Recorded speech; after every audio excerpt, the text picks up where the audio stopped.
First things first. If you're familiar with this introduction, feel free to skip ahead until the trigger warning for our racist, hate-filled image of the day appears on screen. Otherwise, let me tell you. In each of these videos, I give away a t-shirt from my website, UnionOfTruth.org. That t-shirt goes to whichever comment in the comment section scores the highest on my double-secret proprietary rating scale, and they'll get to pick whichever design they want from the website. Mind you, I give away a t-shirt if the video gets at least 5,000 views and 50 unique comments by the time I start making my next video. I intend to make these videos 5 days a week, Monday through Friday. Official rules are posted just below the like and subscribe buttons. Now, unless you're already fully aware of the following 9 facts, or you have a completely open mind and seek to expand your worldview, these videos might not be for you. Fact number 1. All of our society's root-level structural institutions are controlled by psychopathic parasites who intend to utterly subjugate us. And that's putting it mildly. Fact number 2. No one is coming to save us from them. If we don't take matters into our own hands, we will be utterly subjugated. Fact number 3. We are quickly running out of time to prevent such an outcome. Fact number 4. In order to prevent our subjugation, we need a viable plan of action. Fact number 5. There is no quick fix. A viable plan will need to be very detailed and will require that people must go outside of their comfort zone in order to comprehend it. Fact number 6. As an aspect of its viability, the plan must not require that everyone fully comprehends it in order to follow it. Fact number 7.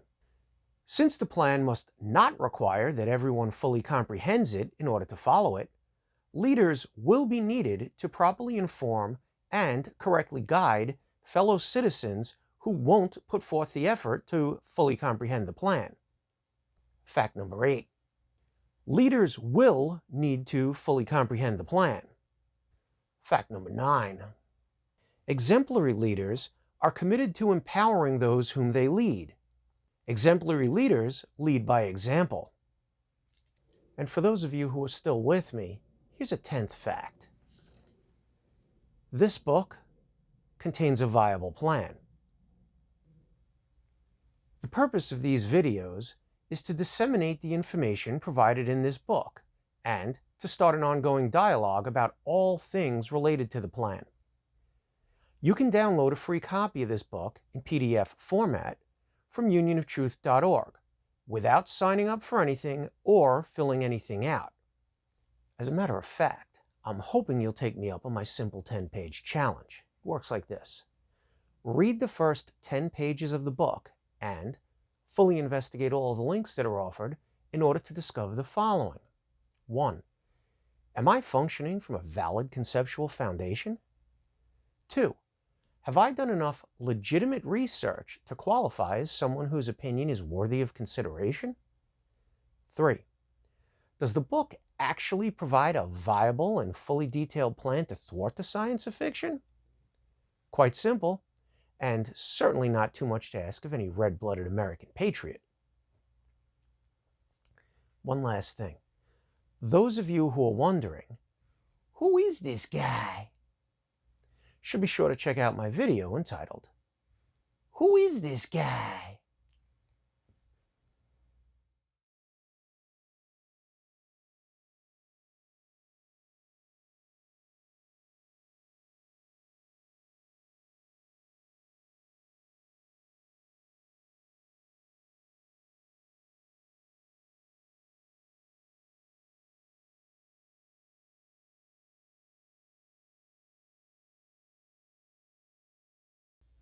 Please, let us know exactly what you found most hateful and oppressive about that roguish image. Your feedback is vital to our ongoing mission of greater understanding. All right, in this episode, We're going to go through pages 106 through 109. But first, allow me to remind everyone of the fact that, as stated on pages 34 and 35, the author's purposely condescending tone is not directed at you. It's directed at those who will mock you when you try to share this information with them. Page 106. 3. Once it is formed, the coalition must immediately begin recruiting volunteers for what will culminate in an enormous, long-term, peaceful rally in Washington, D.C. All of the details needed to ensure the success of the rally are provided below. The coalition will have a name, and its members will promote it almost as if it were a new political party. It will not be a new political party. The name of the rally will be the United Sovereigns Absolution / U.S.A. rally. Note that this will not be a protest rally. If you haven't noticed, they don't actually get much done. No, this is a comeback rally that will be announcing the end of the status quo. This rally is not about asking those in power to make concessions. It's about telling them and the rest of the world that you've come to collect your rightful inheritance. Constitutional amendments will be made soon after the 2024 elections. That is to say, as soon as all of the steps required to ratify new amendments have lawfully been accomplished. The rally must not disperse for any reason until the constitutional amendments have been ratified and all of the associated changes in your governance that are outlined below have been instituted. I cannot possibly overstate your need to make this rally happen as directed below. You must begin laying the proper groundwork for such a rally now. Otherwise, you will eventually, when it is already far too late, find yourselves trying to hold ill-fated protest rallies with no official authorization to do so, no planning or organization, and no comprehensive, rational set of demands to actually fix all that is wrong. Such actions will be even less successful than the dismal failure of the 1960s mass masturbation sessions that got certain competent people killed and which failed to address 99% of the fundamental institutionalized criminality that was eroding your societal structure. Don't get me wrong, those sessions did have a silver lining. They enabled the powers that be to make heroes and cultural icons out of numerous incompetent daydreamers who were capable only of artfully expressing complaints without any rational plans for change. Did that seem a bit harsh? Is such seeming blasphemy actually uncalled for regarding those absolute failures who you chumps so admire and who helped us cause you to believe that simply complaining about injustice with a bit of finesse is an act worthy of adulation? If so, please point out exactly what part of the promised land they've led you to. Why are you valetudinarians in the life-threatening mess that this book has been pointing out? Trigger warning. My usage of the term life-threatening is not inclusive of the myriad microaggressions that are finally being astutely recognized and bravely eradicated from those safe spaces which once callously championed the safe exchange of logic-based ideas and were oppressively called institutions of higher learning, intellectual journals, news networks, and newspapers. Seriously, just look at your latest laughable attempts to pout and whine yourselves into the driver's seat of our intricate, remotely operated vehicle that has been precision engineered to slowly crush you, and that at best you can only faintly recognize, even though, ironically enough, you'd quickly perish without it. The puerile attempts I'm referring to are 1. The thoroughly infiltrated Occupy Wall Street movement. 2. The completely co-opted Tea Party movement. 3. The blind rage and professional rabble-rouser-fueled marches. riots, and outright armed insurrections that began under the pretense of being a response to the unchecked excessive use of force by police, and then diversified to include the unchecked excessive use of privilege that's been enabled and encouraged through systemic racism. Yet, many of you conceptually corralled creatures believe that the best possible attempts at rectifying the injustice we've crafted were brought to fruition by those childish trick-or-treaters with the brave patriot and indignant citizen costumes on, who took their message to the streets. Since you can't tell, none of you have so much as a vague clue about the actual details and functionality of the vehicle whose tread marks are the insignia of everything you proudly wear and desire.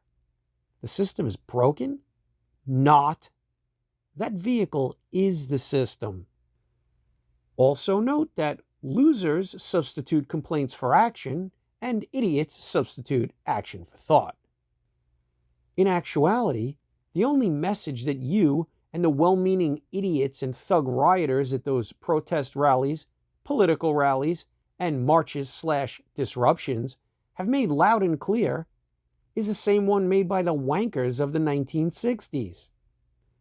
Those who do not even occupy their own minds cannot possibly effectively occupy any area outside of an amusement park, an arena with professionally planned entertainment, the outskirts of a mechanized assembly line, a church or temple or mosque, a shopping mall, a waiting room, a drinking establishment/drug den, a sex shop, a jail cell, a toilet seat, or a couch near a television. Okay, today you can also throw in an internet portal. And the extent to which you professional victims can even effectively occupy such places is limited to your simply being there, following the instructions, and having the resulting experiences that are issued to you by your superiors. As of yet, you have been incapable of occupying in the manner of taking hold or possession of. Do you see it? As of yet, the only thing any of you have actually been capable of is the consumption of the poison that is consuming you. For once, you must find the courage to act with foresight and resolve. By the way, you can be rest assured that some catastrophe, e.g., economic collapse, a pandemic, or an act of terrorism, will be engineered within or outside of the rally to force the issue at hand to be put on a back burner. This cannot be allowed to happen under any circumstances. You will each finally have to discover within yourselves the same insight-based resolve that freed your country in the first place. Here's some food for thought on the subject at hand from Dr. Martin Luther King. The following are excerpts from a letter he wrote while sitting in jail. Bold emphasis is mine. Quote, "I submit that an individual who breaks a law that conscience tells him is unjust and willingly accepts the penalty by staying in jail to arouse the conscience of the community over its injustice is, in reality, expressing the very highest respect for law. We can never forget that everything Hitler did in Germany was legal and everything the Hungarian freedom fighters did in Hungary was illegal. Actually, we who engage in nonviolent direct action are not the creators of tension. We merely bring to the surface the hidden tension that is already alive. We bring it out in the open where it can be seen and dealt with. Like a boil that can never be cured as long as it's covered up, but must be opened with all its pus-flowing ugliness to the natural medicines of air and light, injustice must likewise be exposed, with all of the tension its exposing creates, to the light of human conscience and the air of national opinion before it can be cured." Unquote. Read the entire letter.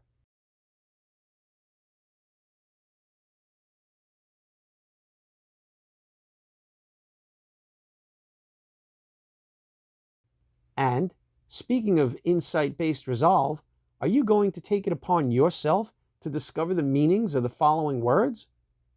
absolution, concession, emulate, dismal, artful, puerile, blasphemy, finesse, adulation, valetudinarian, resolve, inane, insignia, underling, omnibus, bevy, sessile, acquiescence, scrupulous, lucrative, thenceforth, contemptible, renounce.